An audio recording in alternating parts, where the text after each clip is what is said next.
Ini kan di era media sosial ini kan Mas, banyak banget orang yang mengekspresikan gitu kekecewaannya tentang layanan asuransi. Di media sosial misalnya curhat asuransi ini tidak membayar sesuai dengan premi yang sudah kita bayar setiap bulannya atau kasus yang lain begitu. Ini kita sebagai nasabah misalnya curhat di media sosial seperti ini, apakah ini bisa dikategorikan sebagai pencemaran nama baik nih kita ketika curhat soal asuransi, Mas Taufik? Oh, tentu saja tidak. Dan itu boleh-boleh saja.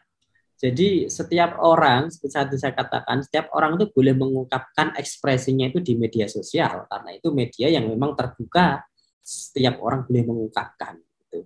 Cuman syaratnya adalah yang kita sampaikan itu adalah fakta-fakta yang nyata, yang real, yang memang itu terjadi pada diri kita.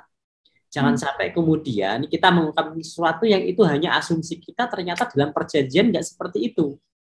Nah, itu nanti berarti kita menyebarkan hoax. Nah, kalau sudah menyebarkan hoax, itu maka ada ancaman pidana yang mungkin akan kita terima.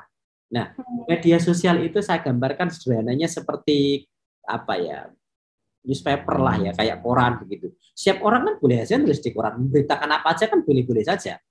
Kalau yang penting itu fakta terjadi, meskipun itu memalukan perusahaan asuransi, kalau itu memang fakta ada, itu boleh-boleh saja kita muat di sana. Kita komplain di medsos, di Twitter, Facebook, atau apapun, asalkan itu fakta nggak masalah. Nah, yang sering terjadi adalah karena orang terlalu emosional, kemudian dia tidak melihat fakta-fakta perjanjian, sehingga mengatakan sesuatu itu tidak berdasarkan fakta, tapi hanya asumsinya. Misalkan perusahaan ini penipu, misalkan. Kok bisa penipu? Diwawancarai media, misalkan. Saya sudah bayar premi sekian, ternyata ketika saya sakit ini tidak tercover, dia menipu saya. Coba dilihat perjanjian, ternyata memang tidak tercover penyakitnya itu, gitu. Itu kan malu sendiri dia nanti. Dan itu kena pencemaran nama baik karena mengatakan penipu, padahal bukan penipu. Nah, di situ yang jadi persoalan. Maka sebelum tribuners sekalian itu curhat ke medsos, saya sarankan untuk dilihat dulu. Yang saya sampaikan ini kira-kira benar enggak? Dipikir kalau kemudian saya diklarifikasi ini, misalkan saya komplain perusahaan A. Kalau A mengklarifikasi saya punya jawaban apa? Saya punya bukti apa? Perjanjian saya ada enggak? Itu harus disiapkan semuanya.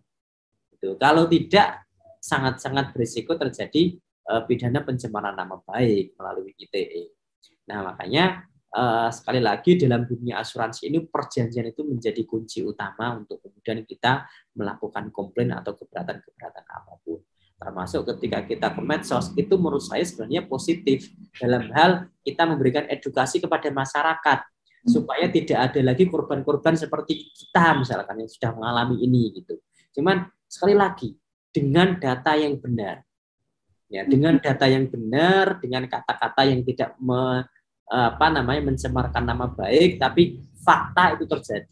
Meskipun fakta itu adalah sangat menghina perusahaan, tapi kalau itu memang ternyata dilakukan betul oleh perusahaan, itu bukan pencemaran nama baik.